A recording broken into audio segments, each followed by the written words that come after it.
17th. This is day 3 of bad air quality, and this is largely from Boundary Water Canoe area, fires in Canada, blowing this way through winter, and now the Twin Cities was affected yesterday. Most of the country is seeing it head eastward down towards the East Coast. But right now it's late, about 2 hours before sunset, and it is about 86 degrees outside. The thermometer in the high hoop house says it's 94.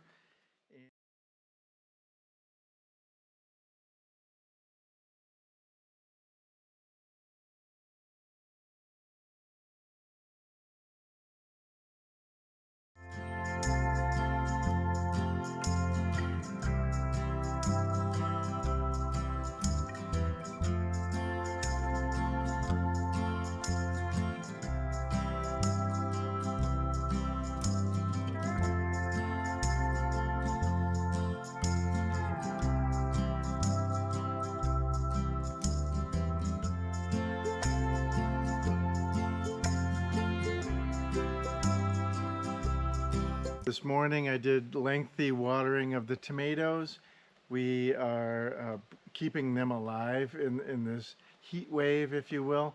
So let's take a quick look down the aisle and see what we can see. We can see definitely we've got some fruit happening on pretty much all of the plants, which is fantastic. So little tomatoes up there. Well, yep, each plant has a tomato going on. More over there.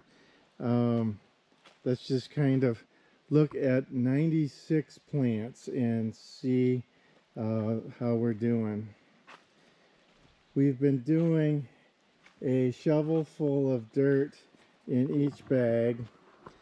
And so this one, for example, we'll put maybe a shovel of compost or topsoil in it to fill it up. And I'll water again tomorrow morning. It's supposed to be cooler tomorrow, so hopefully less suffering in general. Here we can see more tomatoes further down. Each plant has got a tomato, which is nice. I don't see any losses of plants so far.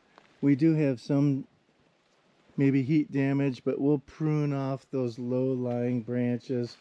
Maybe they got water on them, and I've heard that tomato plants don't like water so much on their leaves. This back row here, can't forget this back row. We planted these about a week later than those, or hung them up on the string, but they're still about the same size, vertical height wise.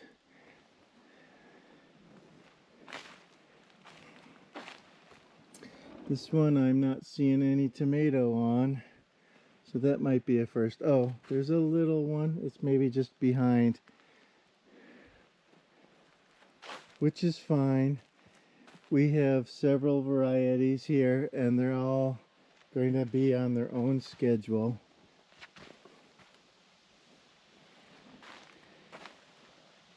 And we need to get a second clip on here.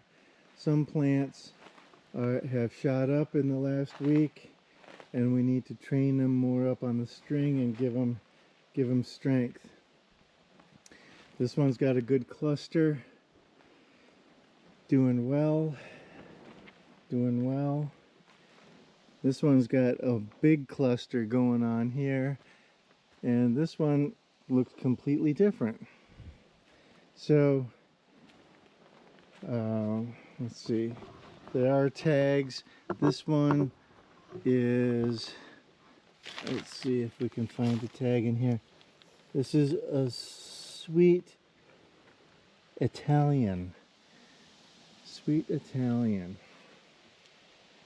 And for example, this one would be, let's look at the tag on this one. Constant Genovese. Constantulio. I'm wondering if I'm getting the handwriting okay. That's got tomatoes. Alright, that concludes the tomato tour. Let's look at the peppers. These 7 here on the left are recent transplants, and so they're maybe seeing some shock. But these are all pepper plants. I'm seeing some flowering action here. I did water these this morning, so they should be doing fine. The plants closer to the door seem to be, oh, this one's lopped over. Let's see if we can assist it upwards.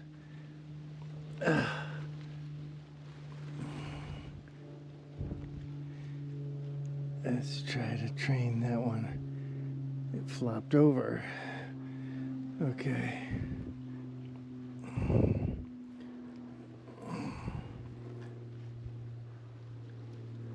Let's see, stay upright. And I think these flowers will become peppers. Now the color changes. That must be a different type of pepper. These are a little bit darker, a little bit shinier leaf. What does the tag say on here? This one says it's a poblano. I don't know if that means to the right or to the left, but that's what the tag reads. Need to do some weeding here. These say poblano, so maybe in between all these plants, in between the 2 signs, are poblanos. This one, let's see. I don't think that's wilting. Let's see, let's get this one upright. Same kind of deal. We'll just kind of get it upright. Oh yeah, there's a pepper going on this one I just rescued. I don't know if you can see that. Here's a pepper, kind of advanced.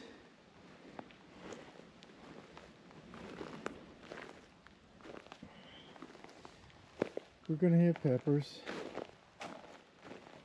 This one didn't do too well. Just expired.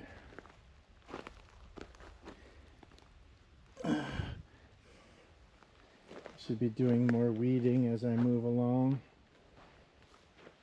But right now we are watering from hose. This is roughly a 350-foot hose that can reach all the way to the far end of the tunnel. And this comes down from our well, the nearby well. I will be looking at putting in the IBC totes and water harvesting system. Well, we're out in the orchard area. Behind me you can see T-posts that are, maybe from your perspective, hopefully in a line. And I'm in the process of stringing a wire at the top of each T-post at a specified height so that it can accept the deer abatement program. It has provided me with netting, and it's going to be the outer fence, if you will, or the taller fence. And off to my left, your right, on the outside, about 3 feet-ish, I will have one set of lower T-posts Actually, I'm going to be moving those over there. And in effect, we will be doing the 3D fence with um, electricity and a high netting, and also expanding the orchard, which makes an opportunity to plant trees out on the perimeter of the orchard. So there are 96 posts. As temperature allows, I've been stringing up a wire, harvesting the material off from the existing fence, and just reutilizing it. In many instances, this is 6 years old. The posts are leaning. A lot of the tension in the wires has been gone from deer getting in and catching their legs, and twangling up the existing wires, in many cases tearing the wires. So they've defeated my fence previously. It was controlling about 50% of the pressure, the deer pressure, and the damage, the agricultural damage that happens to the orchard. But hopefully we can up those percentages to maybe be more like 3/4 effective, or maybe 80–90% effective. We'll have to see. But I am a fan of the dual fence, giving a three-dimensional effect to it. But in this case, it was not as effective as I thought. Let me show how I set the top of the netting or the fence wire. I do have a stick here that is pretty standardized with on the post, and the low marking is where I'm going to set the insulator, where I'm going to put the top wire. So I'll orient it this way.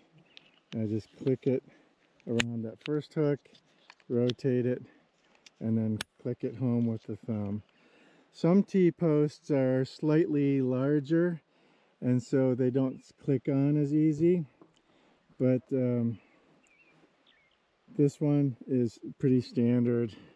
And to undo, you can just click and go, in my case, counterclockwise, and it comes right off. So that's what I'm going to be doing to a few of these posts. I'm harvesting some of the insulators off of the old fence, and I'm just using this stubby version.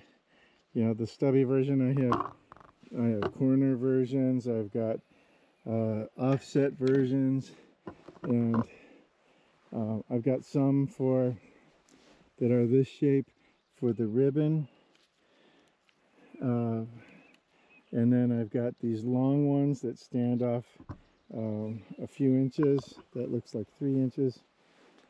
But let's go back to this one. I'm going to be locating it right here, and boom, there we go.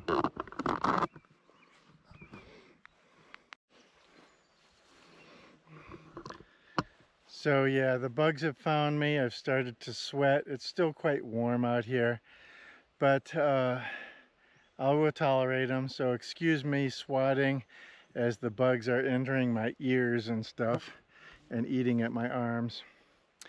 So with this top line, I want to show you, I simply can't use the same length on the old fence because I've moved out. I'm going to be using more wire, if you will, on this run.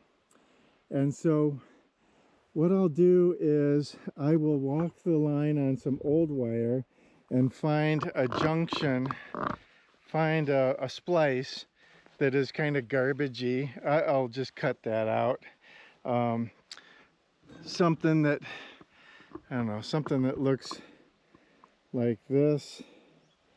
I'll just get rid of and do a new splice. So I just walk the line, and here's my line I've got in my hand, and I'll just walk around until I find a particularly ugly spot, and then I'll just nip it there and get rid of the twisted, gnarly stuff. So I have walked this line. I know coming up that there's an ugly spot that I should just cut out, and it is right around this location. Yeah, here we are. I don't know if you can see that. I'll just take my wire cutters and cut her there, and then to find this one I'll just wrap it up. It got lost.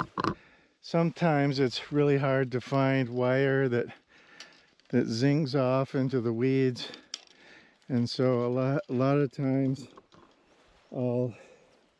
I should mow, number one, so I can see where stuff is on the ground. But sometimes I'll just stick the end right into the ground so that nobody gets poked or anything. So this is free line. I'm going to go back to where I was before and do a clean union. So off camera I did do the initial knot, which I want to show people on what I'm doing. It's a simplified loop. What I've got is, on the right is my static, and then on the left is what I'm tying to, and then I can just bring them close like that and pull tight, and then I will twist the ends. I will, against the sky, I will twist the ends so that it will tighten and be a good knot.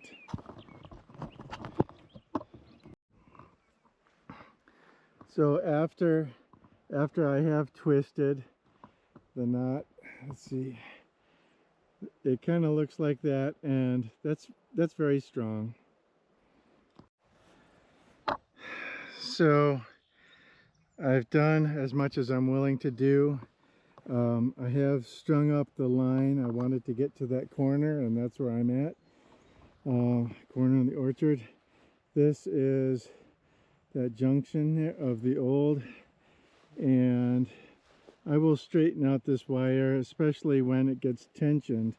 It will straighten out and be more uniform.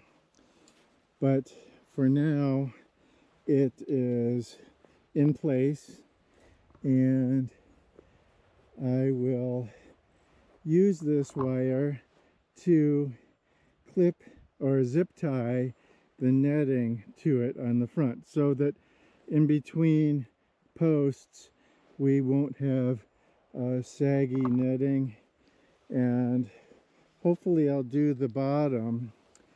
We'll have to see if I have enough to do the bottom so that it holds that tight to prevent critters from crawling under. So I do hear thunder in the background, and I am sweating my butt off, and the bugs have found me. So I'm going to cut this segment short and probably be out here early in the morning if weather allows me to.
we are in the midst of this heat wave. We have survived the initial heat wave and the 3 or so days of the smoky air conditions from wildfires that are occurring in the Boundary Water canoe area up in northern Minnesota, as well as numerous Canadian wildfires. But anyway, it's going to be a scorcher today. It's not even 10 o'clock and we're in the 80s, and so I'm going to be doing some chores before the heat of the day, do kind of shift work as time allows. You'll see me change clothes just because of I will have different attire because I will sweat and basically ruin the clothes that I'm wearing due to humidity. So without further ado, I'm here at the orchard and I'm going to be chronicling putting up the new fence that the state has graciously appointed for the deer abatement program. We have shot 1 deer out of 5, and it's just been so hot it's hard to get hunters out here. And the deer hunker down in this heat too. So they're elusive, they're hard to shoot at this point, but I do have fencing that I need to put in. I use the ear protection and I got my manual pounder, and I got my string and surveying tools, measurement. I do, for the netting, 16 foot on posts, and for the electrified version that's 3 feet outside of that, I will set them at 8 feet apart, and stay tuned for the actual wiring up and energizing of that fence. But today it's just grunt work and getting the posts in position. So some of the things I have on my trailer are a whole bunch of these insulators, different styles over the years, different numbers. And I will need them when I have fixed some of the different styles of wires on the inner or the outer fence. I am driving the ATV now into position. I'm in the middle of the back edge of the orchard, and I'm looking at where I left off yesterday, basically disconnecting the existing fence line and their old insulators, tossing them aside where I can collect them later. And sometimes I need to have pliers because, like I'd mentioned, T-posts vary in size, and sometimes they're very difficult, and I need to get a high lift jack to prise them out. I have a little adapter, and I do that more than I like to admit. Most of the times I just like to shake them out if the ground is loose, but here the sod can grab on and be super stubborn with a lot of the posts, and sometimes they are embedded pretty deep because they are longer than normal. So this one I managed to work out pretty easily. Was able to put my weight against it and then lift it straight out. Good riddance, rinse, repeat, do like 200 more times. Back at pounding in the new posts for the electric fence line, you can see that I've got the yellow string to hold my straight line. I will get the appropriate height of posts. That way I know it's not going to shift in the frost, and that it will be embedded in the ground like its neighbor. And so here it's about a 6 foot post, and it results in about a 5 foot or 4.5 foot height. And Just grab the ram, and I've got my headphones on so I don't get tinnitus, and here we go.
You can see that I'm using the 18 or 19 pound ram that's manual.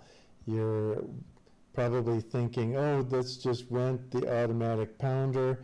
And I could, but the downside of that is the rental fee. I'm not going to be buying one.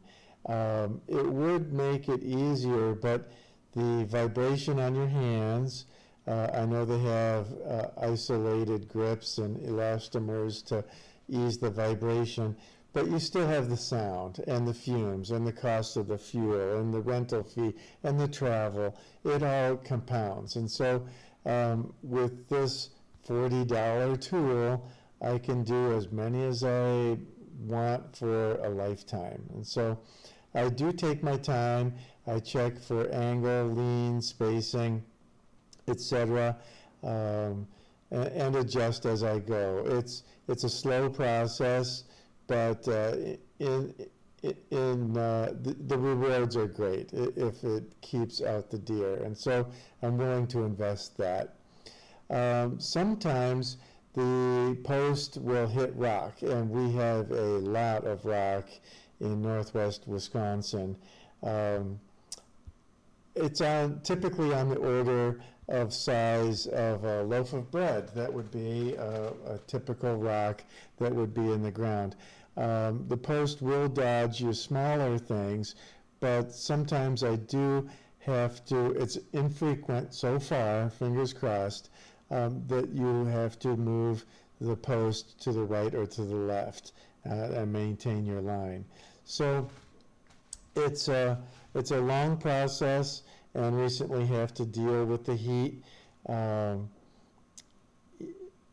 do select my posts so that they are grouped according to height in specific areas, so I avoid a whole chaotic, random length of posts. I think I've got like 8 different lengths of post, and try not to mix them up a lot. Here I am moving the camera so that there's a different vantage point of the pounding and inserting of the posts. But by and large, it's a lot of work, and it's slow going, and the heat does not help. I'm going to cut this short. Wait, I'm going to cut this short because of the heat and humidity. I did get 4 posts in. I removed 2 posts from the existing line where you can kind of see where the weed line is, where it's goldenrod and a whole bunch of other stuff there, great for pollinators. But on this side, I'm moving about 18 to 20 feet out. What I'm going to do now is pack up, change my clothes, and then get on the tractor over there. I've got some leveling of the ground to do before I get there with fence posts. But It's a hot one today. I just had an idea. Let's fire up the Alice Chalmers tractor. It's been over a year. Um, yeah, it's pretty much been neglected, but it's in that side area. It's an old guy, um, 1940s, and it does have a 6-foot belly mower on it. When I last ran it, it had an issue with the starter, and so the starter was not working, and I rebuilt the starter, and then it ended up that the teeth on the flywheel got chewed up, and so even though the starter was spinning and the solenoid was going in, the teeth on the flywheel, they need to be replaced. So how I start it now is with a hand crank, and so I thought that would be interesting. Also to just get things warmed up with the oil, and the amount of bird poop on here is astounding. So I just removed the coffee can off of the exhaust, and let's see, I think I've got a weak battery as well. There's a whole lot of issues going on, but I just got this oversized battery for the compartment, and we can peek in. This is where the starter typically goes, and when we get it out into the sunshine, I can show you the worn teeth on the flywheel. Oil pressure gauge does not work. It's amazing that this thing runs. Well, I don't want to speak too soon. So, and it runs off of the serpentine belt that wraps around. It's quite ingenious on how it drives that center blade and then goes to the auxiliary, the satellite blades. Here's your clutch. I did grind off the to reveal the serial number. I'm trying to figure out where it is. The serial number is, it's C77991, which translates as an Alice Chalmers 1949C. And it might be under all of the bird poop, actually. I want to say it's under here for the serial. But let's fire it up. Here's the crank. I just keep it right here. And the float bowl fuel is on. This is our real simple Zenith carburetor. Probably need to overhaul that. And I see fuel there. This is the choke. That's choke. This is open. You can see the butterfly go with the rod. So we'll start with the choke on. And this is your ignition on, this ignition box.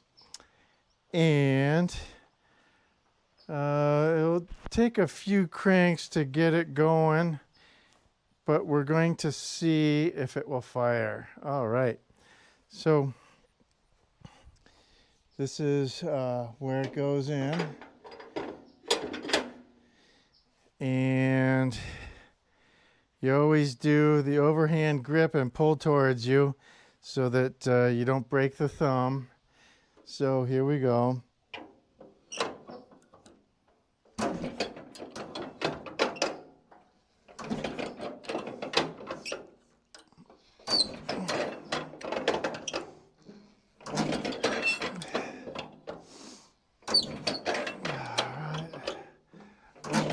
got compression. I smell fuel. There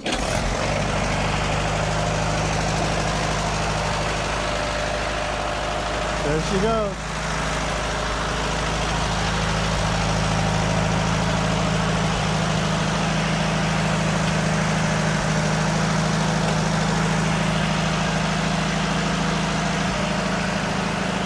Now we have to get on from the back side. A lot of older tractors, you enter from the rear. So let's take her for a spin.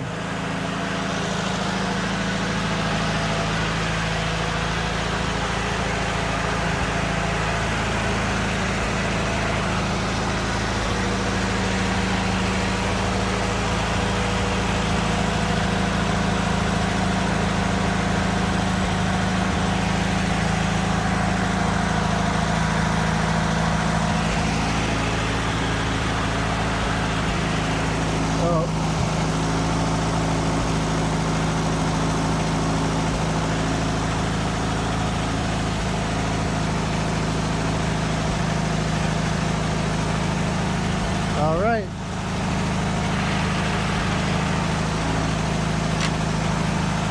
Now we got gear.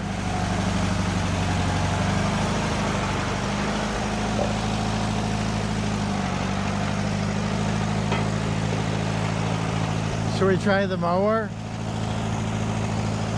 Okay, so down here is where you engage the PTO. And that will drive the belt. All right. Hope the battery doesn't fall out. Let's see. Yeah, hydraulics don't work. And we got blades spinning.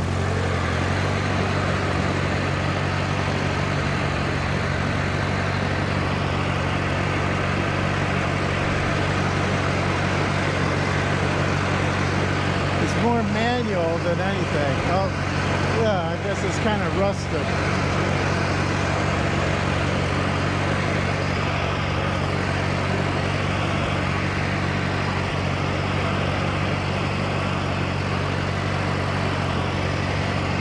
And this is how we go.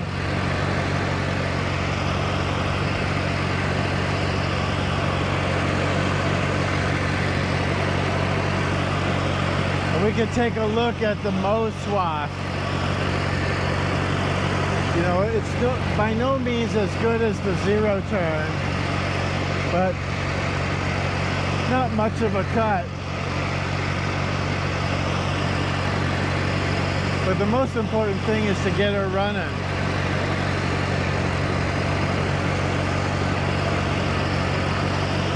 Steering is kind of sloppy. You gotta love that. Excuse me.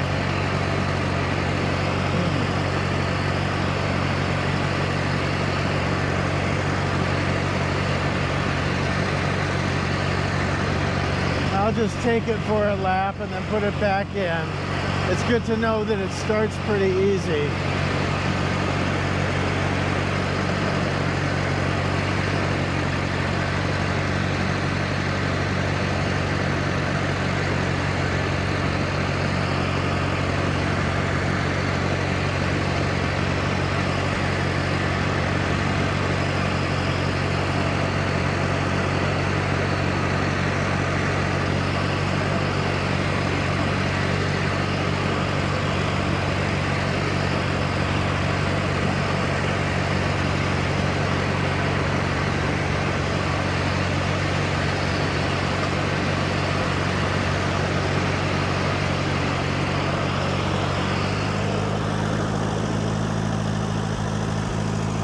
I'll disengage the blades.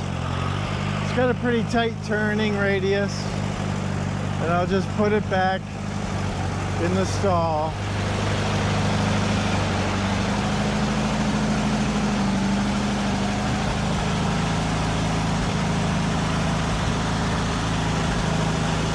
Let's see, what do we got? Looks good.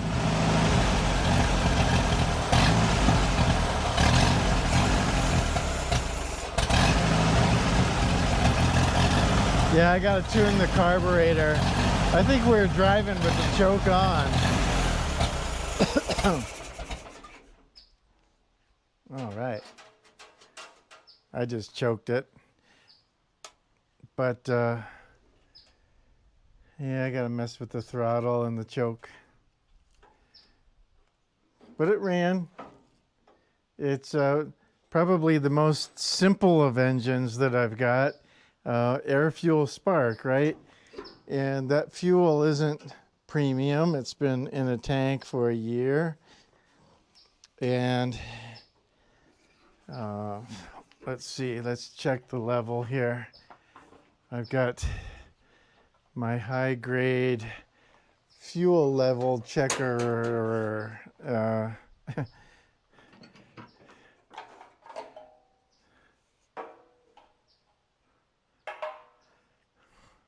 Oh, we got about,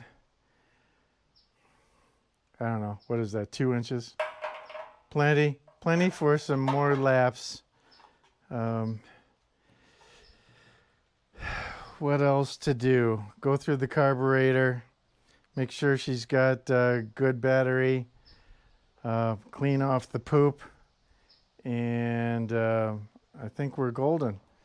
I do have a tire that's very checked. I think this is the one that, depending on how it's parked, it might hold air, it might not. Right now it's holding air, but I have seen this go flat. So this is the older one, and I think the other tire is different.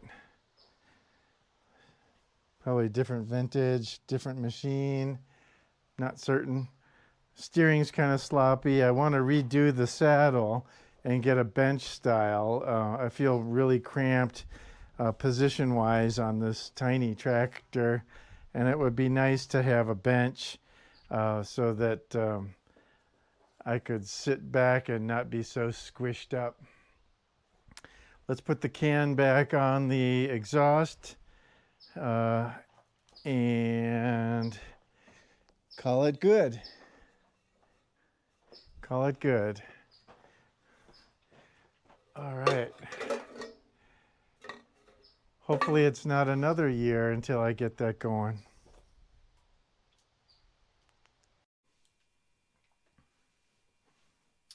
So wrapping up July, we're on the end of the month already. It's been a very busy month, and I wanted to kind of chronicle and bookend this month with things that happened, and I certainly included some of that in our video previously. But the final thoughts are a lot of stuff has been happening in the world, let alone our country, uh, in the month of July. And I can kind of break it down into the good news and bad news. Sure, the Iran war is continuing. We've got military action over there and the crisis in the Strait of Hormuz. This does affect the price of gas. We are at about $4. It fluctuates, but $4 a gallon. And double-digit tariffs have been incurred on close to 60 countries. We are seeing an Ebola outbreak in Africa. I refer to my cheat sheet here. We've got cyclosporiasis, which has been found due to iceberg lettuce. We've got global climate-related things. We've got the earthquake in Venezuela certainly has taken its toll. We've got wildfires in numerous places.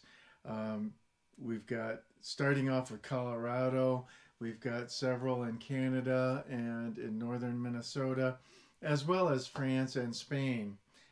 It's just terrible. The heat is incredible. A lot of people are seeking refuge the best they can anywhere they can. Some people have no power. So it's a real sad story. with the heat and the wildfires. The floods in the country alone, uh, Sand Run Creek in West Virginia, and floods also in south central Texas, uh, Uvalde County, namely, is seeing incredible rise and devastation due to floods. We have more ice shootings. Can you believe it? In Houston, we've got Lorenzo Arujo, and we've got in Bidford, Maine, we've got Joan Guerrero. Uh, Sad to hear about that it's still going on. And even the most awful, I saw the footage and don't recommend watching it, but it was a police execution style that happened really close to here in Madison on July 23rd. That was Corey Ruiz was just in the street. Uh, Terrible news. Okay, now we've got some good things that happened in this month. We've got We're celebrating our 250th anniversary as a country. Even though I'm not feeling very patriotic at the moment, it is something worth celebrating. Um, the FIFA World Cup, it was super exciting. I'm not historically a soccer fan, but I did watch the highlights of the final game, Spain winning over Argentina. Um, it's funny how Trump even got his fingers in that sport with the red card ruling. Recently, I'm going to say it was yesterday, uh, Teddy Pogacar from Slovenia won the Tour de France. This is his number five, Teddy Pogacar. And other good things is our plants are doing well. We have good growth. We're maintaining watering. We're seeing uh, blossoms and fruit, even all in this high heat. We're dealing with uh, the heat and the smoke and just keeping them watered. And that's about it.